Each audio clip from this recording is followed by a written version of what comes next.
To create an invoice in Xero, you want to click Business, Invoices, and it brings you into this tab here where you can create a new invoice, you can adjust your settings, and you can see what's currently in draft, awaiting approval, awaiting payment, and paid.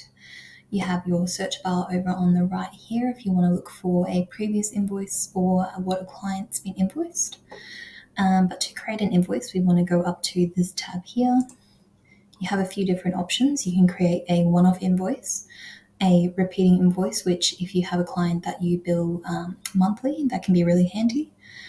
But yeah, we just want to focus on those two options here. So we'll do the one-off invoice first.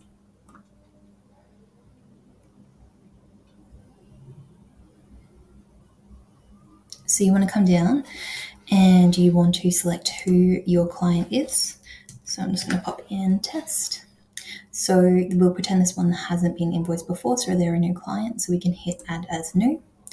You can add in their email address, their billing address, and their phone number there as well.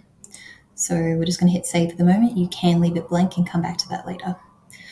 So we've got our date that the invoice was issued.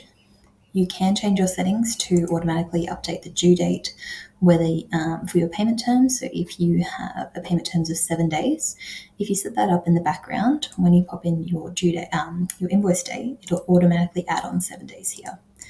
But you can also use the inbuilt calculator. So we can go +7.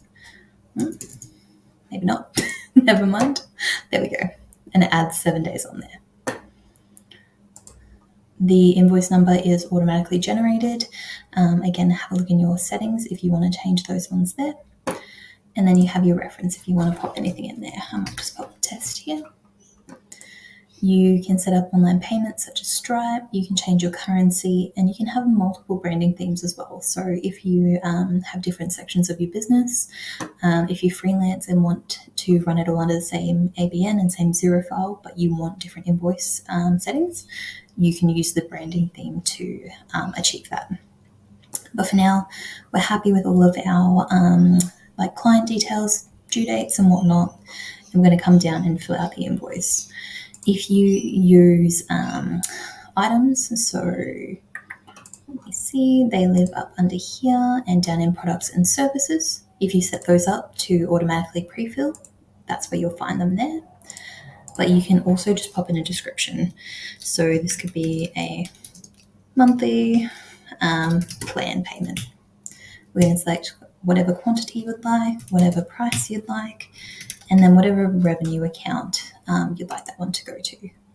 Make sure you select your correct GST. So if you're registered, have GST on income. If you're not, make sure that says BAS excluded.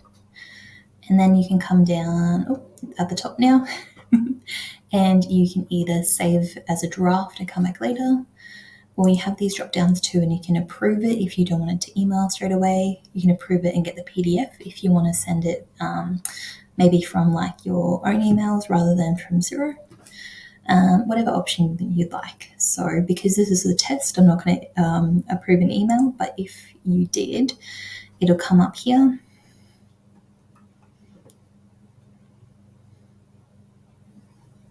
And it'll give you the options to add in your email address and update any of the email template items there in the message. If you were happy with that, you could then make sure if you had your email address, you could hit send and that would go directly to your customer. But for now, I'm just that one's been approved. So if we jump back to invoices, either by clicking here or back up in the top there. If we jump over to awaiting for payment, we should see that one sitting here as well.